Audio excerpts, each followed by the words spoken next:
What is up, everybody? It's your boy Versivere. Today, we had to talk about this post right here. We had a senior writer from Kotaku get roasted for apparently this tweet where he stated that Phil Spencer he runs the most toxic fan base of all, which is the Xbox fan base. And it's like, what?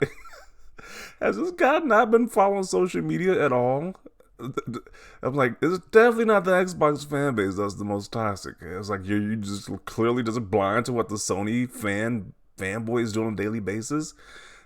The Sony fanboys are so toxic that people can even make big portions of somebody's YouTube channel can be based on Sony fanboys nonsense they put on a daily basis, or the whole channel can be based on just reporting about what these guys do. And it's like, really? The same fan base that harass employees, these video game developers, employees, sending them D pics, harassing them for news, for harassing them for like release dates. People, we've seen reports of people in the operating room, the nurses or whatever, and they're doing the operation. They're showing you, they're trying to prove how much of a fanboy they are. Like, really? Are you really saying the Xbox player base is the most toxic? So yeah, I don't know what this guy's deal is. He's really butthurt and salty, but they are roasting this guy in the comment section. So much so that these big uh, uh, editors or whatever, they get roasted, they turn the comment section off so only certain people can reply because this dude was getting cooked in the comment section. So somebody replies and says, Phil Spencer doesn't run a PlayStation. It's just like, I just don't understand how you can possibly get that, the Xbox fan base is literally the most toxic. You literally have people who make up random conspiracy theories to say how Game Pass is just ruining the gaming industry.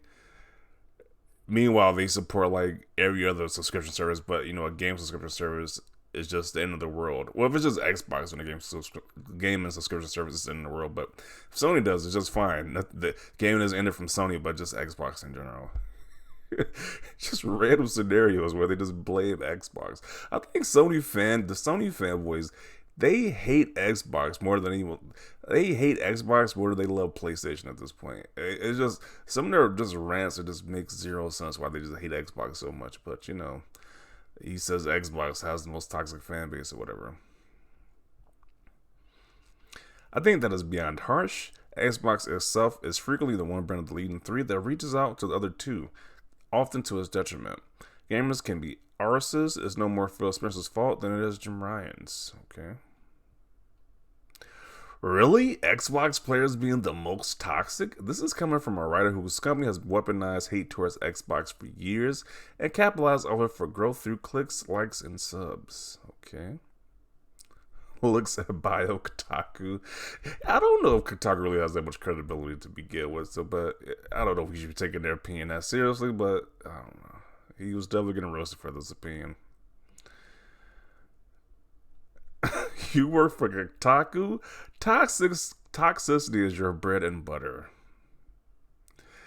You have to be joking. That crown goes to Sony and has been in the Sony camp for a very long time. Don't get me wrong, Kotaku gets heat because a lot of you write trash hit pieces against Xbox, but Sony stands attack Xbox content daily. No reason needed. Yeah. Any type of news, like even with the whole layoff situation, I'll make a video about that later too. But the whole layoff situation, they turn it into some constant war nonsense. Like, really? How you turn people losing their jobs into a constant war narrative that Xbox is just like going under? Apparently, it's like most toxic fan base. Man, you must ignore the entire PlayStation fan base on Twitter. I legit don't know. You must literally just mute all Sony fanboys. How do you not see Sony guys as the most toxic? Like, just being like complete neutral, you just looking through Twitter. You don't see these people who just hate Xbox on a daily basis. Like, you just ignore that. But okay. Some of the most toxic people I've ever seen in my life. Okay.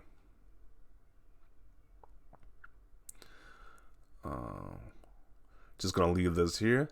Kotaku's journalistic integrity 404 not found. I could explain that Kotaku is known as a PlayStation fanboy's wet dream, and so yes, of course you would give more Xbox fans having a go. But while it's quite obvious both are toxic, it's also very clear you have this the wrong way around. I'll say again, wow, facepalm. Nobody's agreeing with this guy's opinion whatsoever. Getting out that ratio badly here that you should tell you that maybe you should step outside your bubble, kid. This is just embarrassing. Kotaku does know who to pick. Yeah, I forgot about this. This is when that time period, this was earlier, 2022, 5/23/2022, when Kotaku says, after years of hype, the Xbox Game Pass burnout is here. Then that's when Xbox fired back saying, tell me you limit yourself to only AAA games without telling me you limit yourself to only AAA games. Saying that they don't expand there. They don't have a diverse library of games they want to play. So even Xbox roasted Kotaku. They're probably still butthurt about this. Never forget. The Sony Doctor fanboy. Like, what is the Xbox equivalent of this guy? Like, if Xbox is the most toxic, what is the Xbox equivalent of this guy right here? Literally in the operating room, talking about PlayStation. Like, really? Somebody's literally on the table, knocked out on anesthesia, but he's talking about PlayStation. Like, you can't make this up. Now I understand why Kotaku is such a laughingstock. Phil doesn't run PlayStation. PlayStation has the most toxic community. Literally, I was in the comments saying PlayStation has the most toxic community, and this guy's just crazy.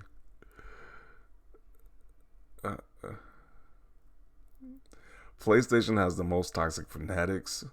Literally every comment saying the same thing. But we supposed to believe this journalist at Kotaku who's supposed to be in the know, but he literally thinks Xbox has the most toxic community. Literally every comment says otherwise.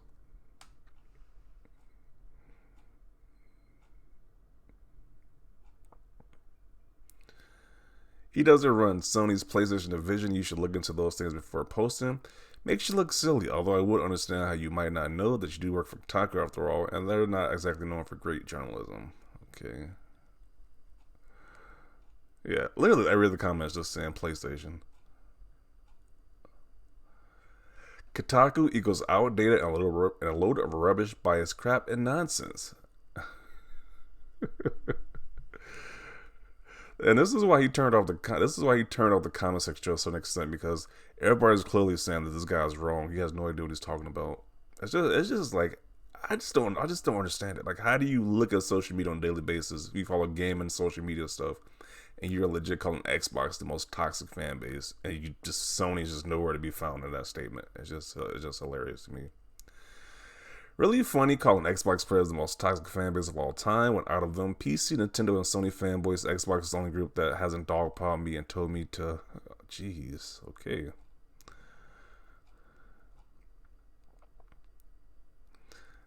The copium being huffed in the comments by the bots is hilarious. I don't know if it's really copium, but it's just like the statement this dude made just make no sense whatsoever. Like, we know which fanbase is the most toxic. You could be on Twitter for like a few days and realize which fan base is the most toxic, but okay. The bias is so clear. Yeah, it's definitely clear.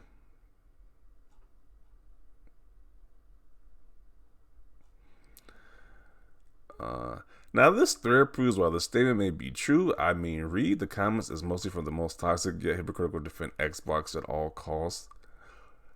So you mean to tell me all those comments are from the usual Xbox defenders? Like, the math ain't math. It ain't adding up. Like, there's a lot of comments saying, "Hey, this guy's just wrong." A lot of comments people I haven't even seen before on this app. So it's like, really.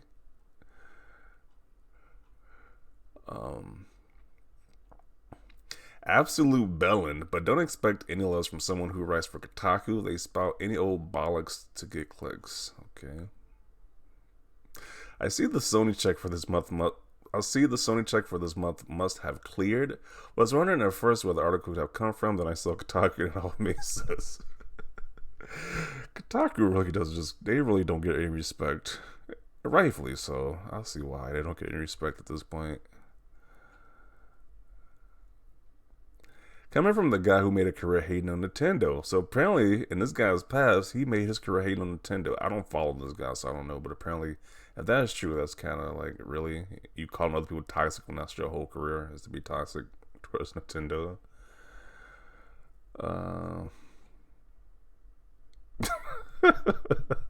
This comment is just hilarious. I'm not about to read it though. That's pretty funny. Just the look of just like what is going on when you read the Xbox is the most toxic fan base. It is kind of the look you get because it's like, what? Really? At least we're gonna say the big three. How do you just say the Xbox is the most toxic? Like, both fan bases have super awesome and passionate communities, and both have their fair share of bad apples. This is definitely a bad look for a gaming publication, though. Even journalists are constantly warned, and they wonder why a lot of people have no faith in them anymore.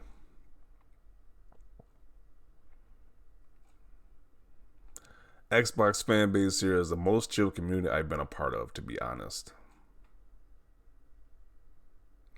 Tell me you haven't seen the toxic side of the PlayStation fans without telling me you haven't seen the toxic side of the PlayStation fans. Yeah, I just don't. I just don't know how you just don't see it. It's fascinating.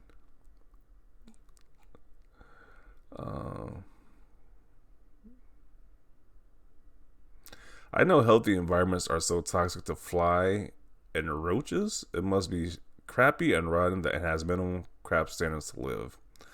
So this is an article saying The Last of Us Part 2, Lara Bailey got death threats over Abby's role. Jeez.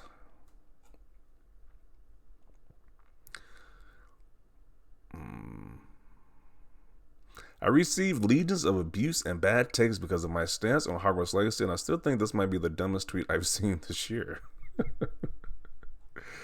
Yeah, it just don't make any sense. But yeah, as you can see, most people are saying that, hey, this guy's point just doesn't make any sense. It's not even just Xbox guys who are saying this, it's just people in general. Like, I don't, like, a lot of these people I don't recognize who are making these comments. Like, you see all these comments just saying, hey, it's clearly PlayStation who are the most toxic community. And it's not even because I'm Xbox biased. It's just obvious. You just go on social media and you see people all constantly talk about Xbox on a daily basis. Like, they just have a hate vendetta against Xbox or whatever. So, I don't know. Just look at just scroll through the comments. People are just saying, hey, it's PlayStation. I would probably just go to a random comment right now. I'm just going to go to a random one. Just keep scrolling. Let's see. That will be Jim Ryan. Look, a random comment. They said, hey, you are just wrong. You keep scrolling. Look at this one. Sorry, but this comment's toxic. Okay, let's do the next one. Are you talking about the PlayStation fan base? Yeah. You just keep scrolling. People are going to say is the PlayStation fan base the most toxic. And it's just random. Me just pick a random comment. So, I don't know what this Kotaku guy is saying. But then again, they might be butthurt because Xbox did call them out. So, that might be what it is. I don't know. But I'm going to conclude it right here. Definitely want to see your thoughts down below. Do you agree with this guy? Do you think this guy's just crazy saying that Xbox is has the most toxic fan base? Or you think that title belongs to the Sony fan base? Let me know your thoughts down below. Leave a like for this video. And as always, thanks for watching and peace.